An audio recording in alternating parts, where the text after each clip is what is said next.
नमस्कार दोस्तों, स्वागत है आपका यूट्यूब चैनल AB टेक में। दोस्तों आज है 20 अगस्त 2020 और जान लेते हैं आज की महत्वपूर्ण खबरें जो आज के प्रमुख समाचार पत्रों पर छाई हुई हैं और आप लोगों के लिए बहुत ही इम्पोर्टेंट हैं। चलिए शुरुआत करते हैं आज के वीडियो की इस पहली खबर से। लिखा है सभी भर्तियों की एक परीक्षा। दोस्तों देश में नेशनल रिक्रूटमेंट एजेंसी के गठन को मंजूरी दे दी गई है।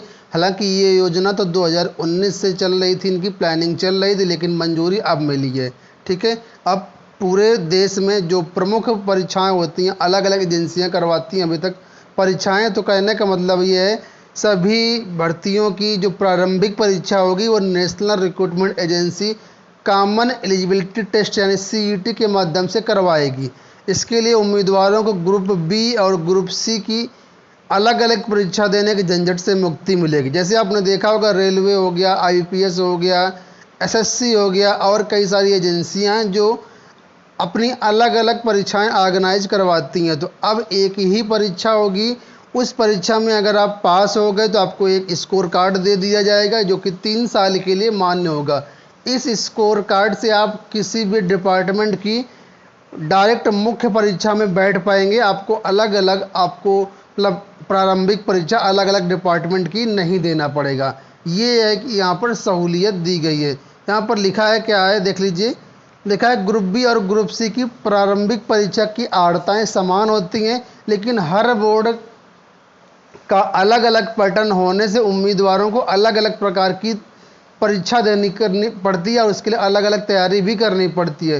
लेकिन जब ये चीज़ लागू हो जाएगी तो एक परीक्षा होने से एक ही प्रकार की एक ही बार तैयारी करनी पड़ेगी। वो आपसे उसके लिए डायरेक्ट 3 साल के लिए मान्य हो जाएंगे और डायरेक्ट किसी भी बोर्ड की मुख्य परीक्षा में आप बैठ पाएंगे। कहने का मतलब ये वह नेशनल रिक्रूटमेंट एजेंसी है जो एक तरीके से ये प्रारंभिक परीक्षा करवाएगी और एक स्कोर कार्ड दे देगी। इसके बाद आपको IPS में जाना है, रेलवे में जाना है या किसी अन्य डिपार्टमेंट में जाना है, इनकी सीधा मुख्य परीक्षा में आप बैठ पाएंगे।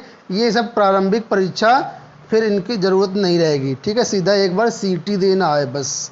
ठीक है, तो ये यहाँ पर महत्वपूर्ण अपडेट है। हालांकि लागू हो जाएगा तो सही भी है क्योंकि काफ़ी सारे ऐसी चीज़ें हैं जो अभी तक अभ्यर्थियों को गुजरना पड़ता है उनसे, लेकिन लागू होने के बाद सारी चीज़ें सही हो जाएंगी।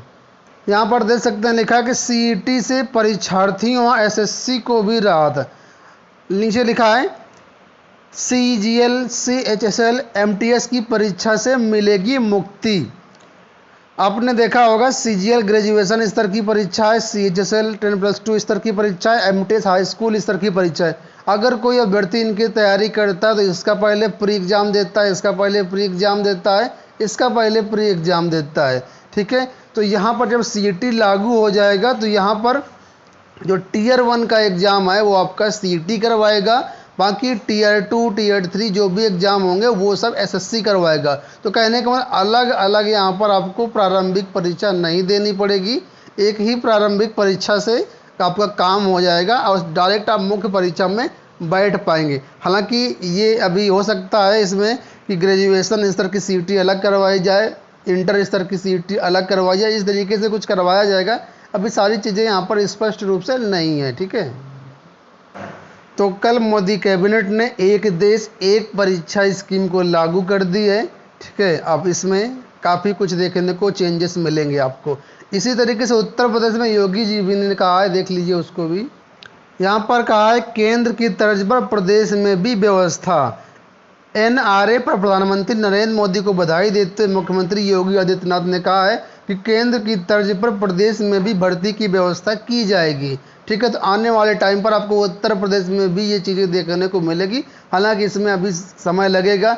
जो वहाँ के राज्यपाल हैं उन्होंने भी इसका स्वागत किया है। उत्तर प्रदेश की जो राज्यपाल है आनंदीबेन पटेल, ठीक है, उन्होंने कहा है कि नई चयन प्रक्रिया पर केंद्र की गाइडलाइन आने के बाद मुख्यमंत्री से विचार विमर्श करने के बाद आगे की प्रक्रिया तय की जाएगी। तो उत्तर प्रदेश में भी आप इस चीज़ के लिए फ्यूचर में तैयार रहिएगा।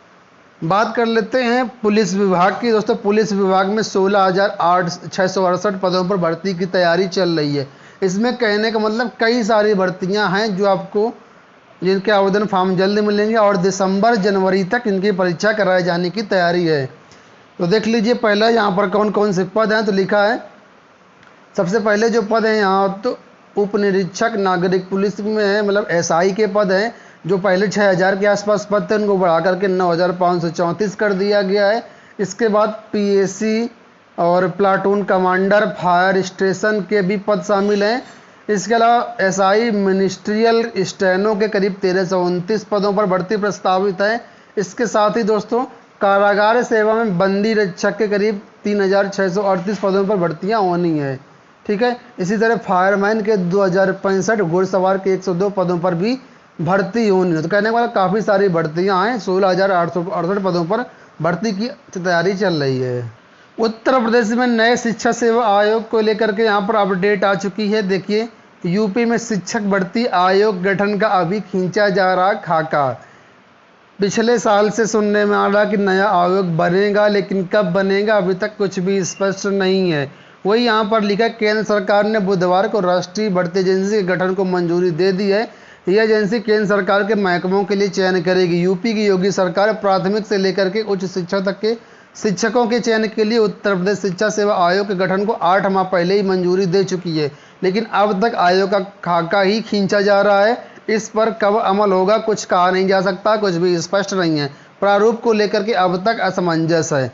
तो दोस्तों, आप लोग जानते हैं नई शिक्षक भर्तियां इस आयोग से आनी है, लेकिन जब अभी तक आयोग का गठन ही नहीं हो पा रहा है तो भर्तियां कब आएंगी ये तो बहुत दूर की बात है। फिलहाल आप लोग अपने तैयारी करते रहें। माध्यमिक शिक्षा सेवा चयन बोर्ड से शिक्षकों की भर्तियां आनी है तो उसकी तैयारी आप लोग करें। फिलहाल जैसा कुछ अपडेट निकल के आएगा आने वाले वीडियोस में आपको प्रोवाइड करते रहेंगे।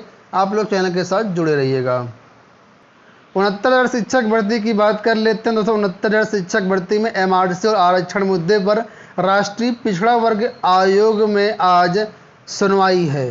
प्रदेश सरकार को जवाब तलब किया गया। प्रदेश सरकार जो है 20 अगस्त यानी आज 11 बजे न्यायालय में उपस्थित होगी और जो डाटा मांगा गया है पूरी जानकारी यहाँ पर आरक्षण से संबंधित पूरा ब्यौरा पेश करने के लिए कहा गया है। आयोग ने उत्तर प्रदेश सरकार को चेतावनी दी है कि यदि 20 अगस्त को आयोग न्यायालय में सरकार ने कोई ब्यौरा नहीं दिया तो आयोग संविधान नियमों के तहत कार्रवाई करेगा।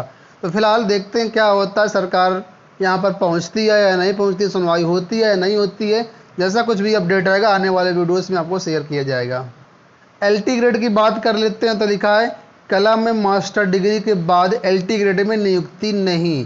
दोस्तों, कला की जो एलिजिबिलिटी क्राइटेरिया है उसमें माध्यमिक शिक्षा सेवा चयन बोर्ड में अलग नियम है और एलटी ग्रेड यानी लोक सेवा आयोग ने जो भर्ती कराई थी उसमें अलग नियम है। तो यहाँ पर लिखा क्या है वो देख लीजिए। कला में मास्टर डिग्री करने वाले कलाकारों को प्रदेश सरकार की ओर से राजकीय एवं सहायता प्राप्त माध्यमिक विद्यालयों में सहायक अध्यापक के पद पर चयन के लिए अर्ह नहीं माने जाने पर चिंता व्यक्त की गई है। आरोप लगाने वालों का कहना है कि लोक सेवा आयोग ने एलटी ग्रेड विज्ञापन में सहायक अध्यापक कला पद के लिए ललित कला से स्नातक तथा बीएड की डिग्री निर्धारित की है। इसलिए यहाँ पर जो मास्टर डिग्री जो किए हैं वो यहाँ पर एलटी ग्रेड में मान्य नहीं है। ठीक है, तो अगर एलटी ग्रेड की बात करें तो यहाँ पर ललित कला से स्नातक तथा बीएड होना चाहिए कला के लिए। ठीक है, तो जो लोग मास्टर डिग्री किए थे कला से उनको बड़ी यहाँ पर एक तरीके से कह सकते हैं दुख हुआ है, उनको नियुक्ति नहीं हुई है। ARO 2016 परीक्षा की बात कर लेते हैं। BEO परीक्षा के बाद अब ये परीक्षा होनी है। 13 सितंबर को इसकी लिखित परीक्षा होनी है। आपको बता दें 3 मई को यह परीक्षा होनी थी, लेकिन लॉकडाउन के कारण उसको पोस्टपोन कर दिया गया था। तो सभी अभ्यर्थियों से एक नोटिस जारी करके ये मांग की गई कि जो अभ्यर्थी अपने परीक्षा केंद्र बदलना चाहते हैं तो बदल सकते हैं। इसके लिए 25 अगस्त तक उनको टाइम दिया गया है। और आपको बता दें यहाँ पर 17 जिलों पर यह परीक्षा होनी है और लोक सेवा आयोग की वेबसाइट में जाएंगे तो वहाँ पर आपको इसका एग्ज़ाम सेंटर बदलने का ऑप्शन मिल जाएगा। वहाँ से आप लोग अपना जो भी एग्ज़ाम सेंटर देना चाहें वहाँ से आप चेंज कर सकते हैं। आपका जो परीक्षा केंद्र अलॉट किया जाएगा इन्हीं में किया जाएगा। तो इसके लिए आप लोग वेबसाइट विजिट करें और वहाँ पर अपना परीक्षा सेंटर चेंज कर लें। लोक सेवा आयोग में अब ACF और RFO के साक्षात्कार की तैयारी भी चल रही है। आप लोग जानते हैं अभी तक PCS के इंटरव्यू चल रहे थे। PCS के इंटरव्यू जो हैं वो 25 अगस्त को ख़त्म हो रहे हैं। 25 अगस्त के बाद अब ACF और RFO के अभ्यर्थियों को साक्षात्कार के लिए बुलाया जाएगा। इसकी तैयारी लोक सेवा आयोग में चल रही है। अंत में बात कर लेते हैं राज्य विश्वविद्यालय की। यहाँ पर लिखा है प्रोफेसर के पद पर नियुक्ति रद्द करने की मांग। दोस्तों अभी हाल ही में आपने देखा होगा राजेंद्र सिंह यूनिवर्सिटी में शिक्षकों की भर्तियां हुई हैं और यहाँ पर समाजवादी पार्टी की ओर से कहा गया है कि जो शिक्षकों की भर्तियां हुई हैं उसमें परफॉर्मेंस इंडेक्स में काफ़ी गड़बड़ियाँ देखने को मिली हैं। कई अभ्यर्थियों के परफॉर्मेंस इंडेक्स यानी API 88 होने के बाद भी उनका चयन नहीं हुआ, उनका साक्षात्कार में बुलाया नहीं गया, जबकि 83 वालों को साक्षात्कार में बुलाया गया। तो इस तरीके से यहाँ पर भर्ती में अनियमितता हुई है, इस भर्ती को रद्द कर दिया जाए। तो ये हो गई दोस्तों आज की पूरी अपडेट। आशा करते हैं आपको वीडियो पसंद आया होगा। वीडियो को लाइक और शेयर कर दीजिएगा। इसी तरह के अपडेट पाने के लिए चैनल को भी सब्सक्राइब कर लीजिएगा। धन्यवाद।